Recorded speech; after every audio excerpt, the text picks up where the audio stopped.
हमारे ब्रज की दो सखियां यमुना जल भरने गई तो दोनों सत्संग करती थी आपस में। दोनों आपस में कहे, बोले भैया हमने कन्हैया की कथा तो बहुत सुनी लेकिन कन्हैया कभी देखे नहीं है। दूसरी बोली, अरे कन्हैया पता हो कहां रहे? बोले कहां रहे? वो संतन के पास रहे कन्हैया। अच्छा, बोले कहां पे? वो संतन के संग झोली रहे ना, वह झोली में बैठो रहे अंदर कन्हैया। अच्छा, कब मिलेगो हमें, कब दर्शन देगो झोली से निकल के? तभी एक संत वहां पर आकर के यमुना किनारे बैठे, उन्होंने अपना झोली कमंडल सब उतार के वहां रख दिया और स्वयं यमुना जी में स्नान करने चले गए। अब तो दोनों सखी बोली, बोले भैया या की कमंडल या की झोली में जरूर कन्हैया बैठे होंगे, चल चल के दर्शन करें। बोले कहीं संत निकल के नहीं आ जाए। बोले अरे जितने में आवेगो इतने तो हम देख के वाकू भाग जाएंगे। अब संत की झोली खोली, वो झोली में खूब सारे ग्रंथ निकले, ग्रंथों को निकाला, आदि आदि सब निकाले। नन्हे से डिब्बे में डिब्बा खोल करके देखा, डिब्बे में से कपड़ा हटाया तो लड्डू गोपाल उसमें विराजमान।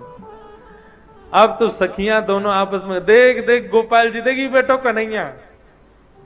अरे बहन कितना सुंदर है कन्हैया। नन्हे से गोपाल जी हाथ में माखन लेके बैठे, लड्डू गोपाल। बोले सुन सुन, डिब्बा में बैठे, जल्दी बाहर निकाल। अब जैसे ही बाहर निकाले तो दूसरी सखी बोली, देख कन्हैया डिब्बा में बैठे बैठे उनके हाथ पांव कैसे सिकुड़ गए हैं। अब लड्डू गोपाल के तो हाथ पांव ऐसे ही रहते हैं, लेकिन गोपी का भाव कैसा? बोले देख हाथ पांव डिब्बा में बैठने से सिकुड़ गए इनके।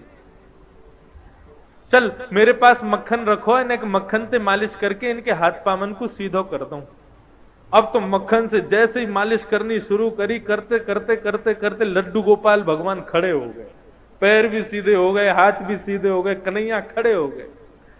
जैसे ही खड़े हुए इतने में संत आए, और संत जैसे ही आए तुरंत कन्हैया को रख करके डिब्बे में भागी वहां से। संत ने आकर के देखा तो लड्डू गोपाल, जो कि लड्डू गोपाल के रूप में थे, वो खड़े हो गए हैं। संत ने तो कहा कि अब उन सखी रुकती तो उनको प्रणाम करता, वो तो चली गई। प्रभु आज आपने बड़ी कृपा करी, आपने ऐसा चमत्कार दिखाया, आज ऐसे स्वरूप में दर्शन दिए। साष्टांग दंडवत करके जैसे ही चरण स्पर्श किए, संत का स्पर्श करते ही लड्डू गोपाल फिर से लड्डू गोपाल बन गए। संत के नेत्रों से आंसू बहने लगे, 2-4 घंटे रोता ही रहा। बोले प्रभु उन सखियों को यह तक नहीं पता कि आपके भोग के लिए मंत्र क्या बोलना चाहिए, आपका स्पर्श कैसे करना चाहिए, आपका भोग कैसे लगाना चाहिए।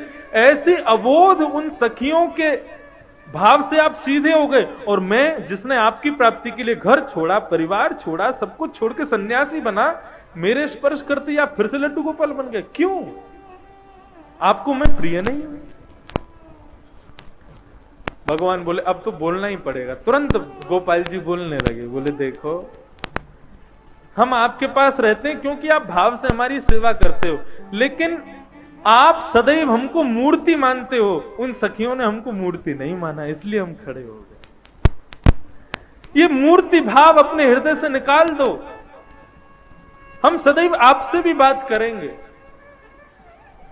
भागवत में आदि ग्रंथों में कितनी जगह कहा गया है कि अपने घर में अविराजित अपने लड्डू गोपाल को कभी मूर्ति नहीं समझना चाहिए। वो साक्षात ठाकुर जी, साक्षात कन्हैया।